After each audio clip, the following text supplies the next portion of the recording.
The great desert struck with unimaginable force, sweeping the travelers away like a child blowing out the flames on a birthday cake.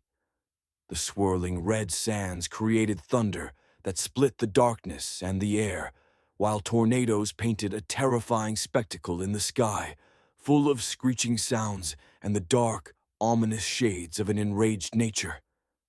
In brief moments of consciousness, the protagonists felt their bodies lifted off the ground, tossed in every direction like rag dolls. The wooden carts shattered into hundreds of sharp splinters, pots were crushed, food was torn to shreds, and the water simply vanished.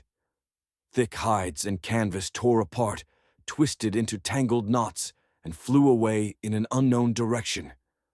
In the face of such power, who you were didn't matter. A young, ambitious archaeologist trying to uncover the Green Valley, a mysterious savior with no name in a cowboy hat, or the villain chasing them to the world's end with his gang, all were equally defenseless. Even those with magical artifacts or ancient ritual knowledge were powerless against this destructive force that knew no mercy. To the deafening whistle in their ears and the countless strikes of crimson sand particles, the storm raged across the wasteland, reshaping the cursed land once more. It created new dunes, churned and mixed the dry layer with the wet, shifting sands, unearthed the half-devoured bodies of dead adventurers who believed they could conquer this blood-soaked expanse. It piled up temporary mountains that would disappear in a few days, carved valleys and channels for non-existent rivers. Most importantly, it buried the brave souls, cradling them into eternal sleep.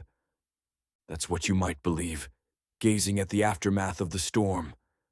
Amid the wailing wind carrying scarlet grains of sand on its back, there was no sign of a living soul. All that remained after this apocalyptic dance was emptiness and a purple graveyard of valleys and hills, stretching like solemn waves on the horizon. But a keen observer would notice something more, a silhouette emerging from the fiery ocean. Gasping for air like a newborn, the Nameless One was reborn. He emerged from his sandy grave and fell to his knees, bleeding from numerous shallow wounds. His body was covered in bruises and welts, and his trembling limbs refused to cooperate after 3 attempts to exert himself.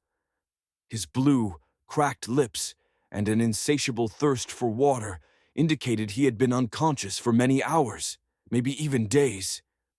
He couldn't estimate how far the tornadoes had carried him. He was astonished that he had survived the encounter at all. He sat there breathing heavily, pondering what to do next.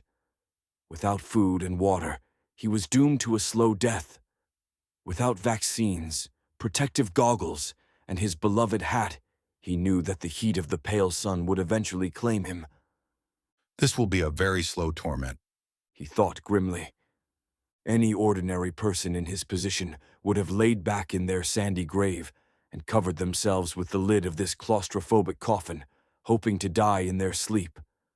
But some force dwelling in the heart of this nameless man, commanded him to rise. He tried once, twice, a 3rd time, and only on the 8th attempt, after a grueling struggle, he managed to stand on unsteady legs. He began walking westward over the dunes, away from Assyria. He decided that if he were to fall, he would do so while pursuing a dream that wasn't his. Panting heavily, he recalled a man he once met on the streets in the heart of the empire. That man, with his emaciated frame and dark skin, sat on the cobbled ground, watching the river of human bodies, begging passers-by for a morsel of food. The Nameless One remembered him, not because he was sick and the disease had taken most of his lungs. It wasn't the fact that this ghost, ignored by society, shivered in winter and constantly spat blood on the pavement.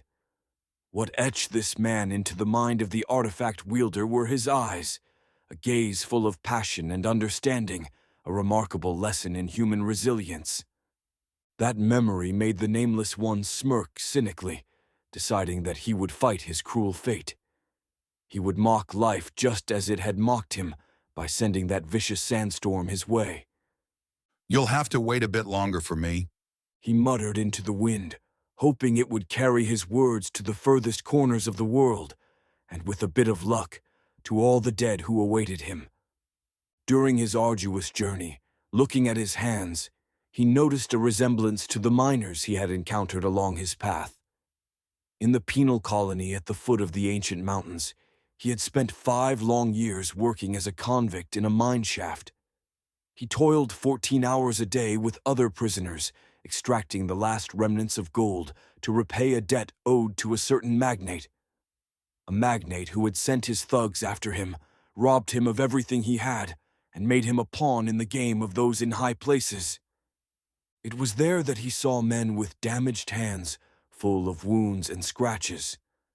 Some of these injuries led to infections, eventually requiring amputation.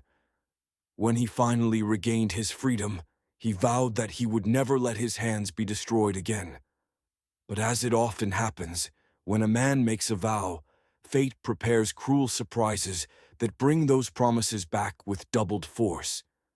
And that seemed to be happening now. Walking forward without any hope of rescue, the Nameless One recalled the faces of those he had met along his journey. And since his journey had been long and full of adventures, his mind held a gallery of diverse expressions, smiles, and symbols of defeat. It's incredible He mused, trying to keep his tired mind occupied. how a person, just before the end, tries to piece their life together into some coherent image. So, he gathered his memories like pieces of a puzzle, arranging them into a grand picture, trying to understand how it all led to him, now alone, entangled in pain, wandering toward his doom.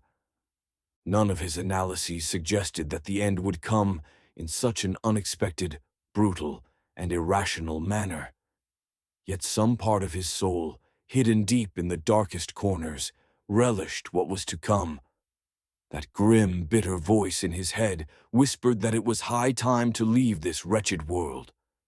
After all, he had traversed the empire far and wide.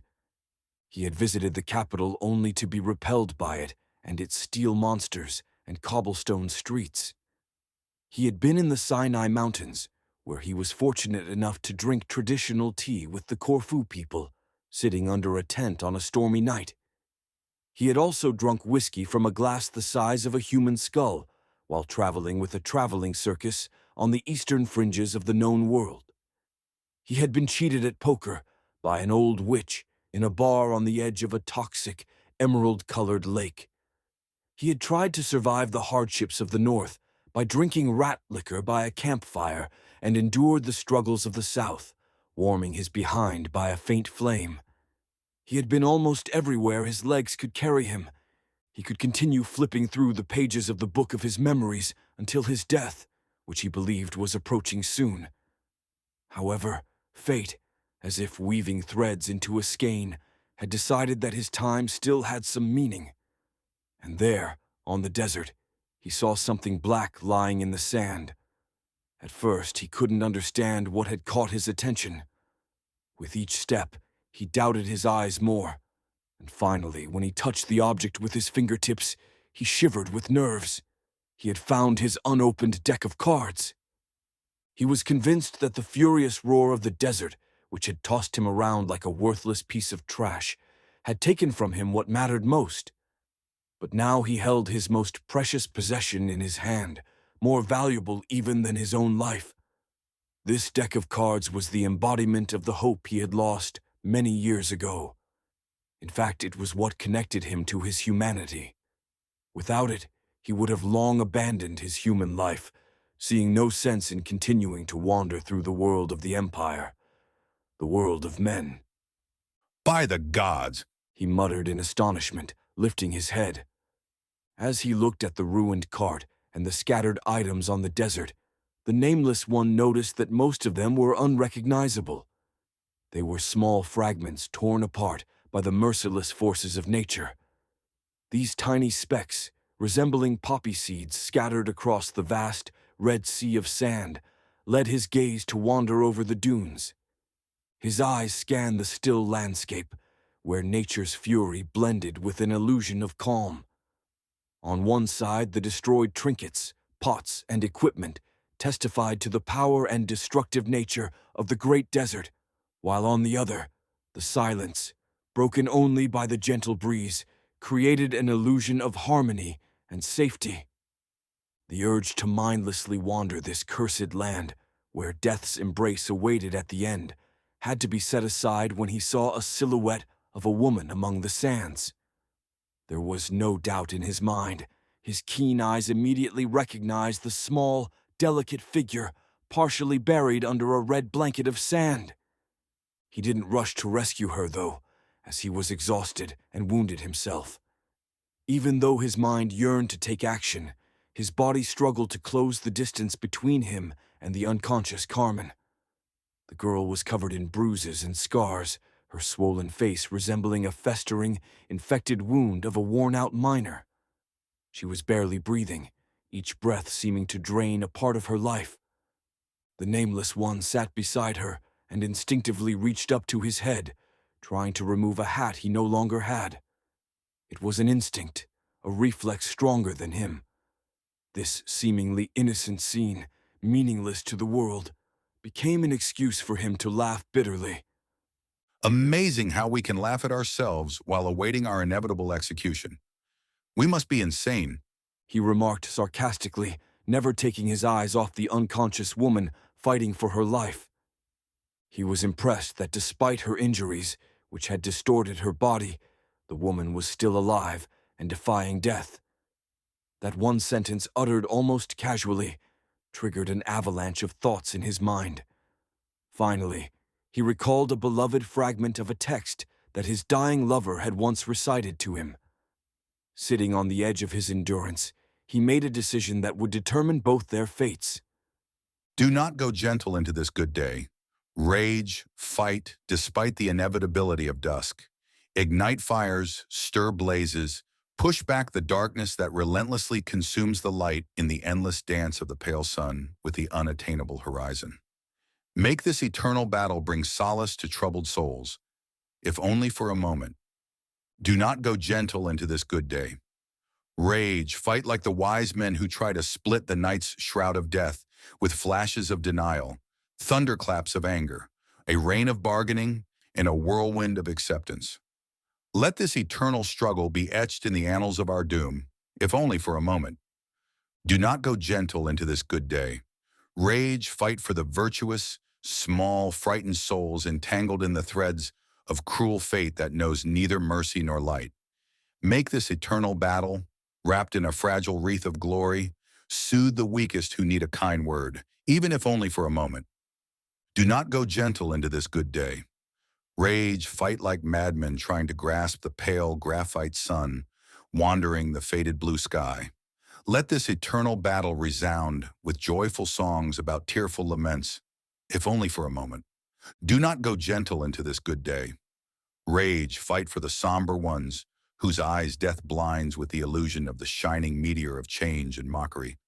Make this eternal battle a blessing for their life and a curse for my death, which will tear your heart, spread thorny promises, and condemn you to a slave's wandering through a world filled with contempt, if only for a moment.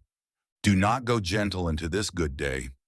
Rage, fight for us, my love, so that you might find the tragicomic stage that will allow you to discover yourself in this grim place and once more see the world through my eyes. And let this eternal war of yours bring understanding and acceptance, if only for a moment, before the gods curse us. The cold touch of the nighttime desert jolted Carmen Phoenix out of a deep nightmare. She felt too exhausted to even lift her torso, only managing a pitiful whimper, as if she were being reborn in pain and agony. Her swollen eyes could barely make out anything in the dark landscape. At first she saw only a small, flickering point, which gradually took shape until it became a modest campfire flame nearby. After a moment, she noticed a shadow obscuring her horizon. In an instinctive reaction, she shrank back in fear, but quickly recognized her savior. The nameless man approached her, helping her into a half-sitting position so she could absorb as much warmth as possible. She didn't fully remember what had happened when the storm swallowed her and the rest of the actors in that wretched scene. But the sight of the man's face filled her with amazement that they were both still alive. However, she wondered what kind of life awaited them in the desert without any hope of rescue. Hungry and freezing, her body covered in marks left by the desert storm, she saw no sign of her belongings from the wagon. Even if they were close to the border with Assyria, she thought, their chances of survival seemed slim. How long was I unconscious? She forced the words out with difficulty, her throat raw and parched, each word feeling like she was pushing a handful of razors down her throat. The man sat beside her, looking at her with a fatherly concern. If only I knew. He replied helplessly. I have no idea how much time passed before I regained consciousness myself. At first, I counted minutes and hours while I dragged you on makeshift sleds I built from what I found in the desert. But I lost track of time. Each day blurred into one. So we have no idea how far we are from Assyria? The nameless man chuckled quietly, surprising Carmen. Why are you laughing? It sounds like you want to go back to Assyria. Did it really take a storm with the fury of all the gods to change your mind? If I'd known that was all it would take, I would have summoned it much sooner. Since you put so much effort into dragging me through the desert while I was unconscious, I thought you intended to save us. That was my plan at first. At first? It's not our fate to return to Assyria. You're speaking in riddles again. What do you mean by that? She felt a cold shiver of dread. When I finally rested a bit and began gathering the scattered remains, the weather started to turn again. Before I could finish building the makeshift sleds, He pointed to the ramshackle cart lying nearby. the wind brought another sandstorm. It wasn't as powerful as the previous one, but it disoriented me enough that I lost sight of the pale sun and eventually realized I'd been heading west all along. So, as you understand, there was no turning back. I understand. It was an empty statement, meant to fill the silence left by his words. In reality, she had no idea what to think of the entire situation. One thing was certain. They were stuck in the heart of a cursed land that was trying to kill them at any cost. What more could be said after such devastating news? They both pondered this, but neither found an answer. Without words, they agreed that the best course was to end the conversation, especially since exhaustion was taking its toll and their eyelids grew heavier. It was a losing battle, bound to fail. They decided to surrender to their dreams and wait until morning to decide what to do next. If they survived another night gripped by the bone-chilling breath of the great desert,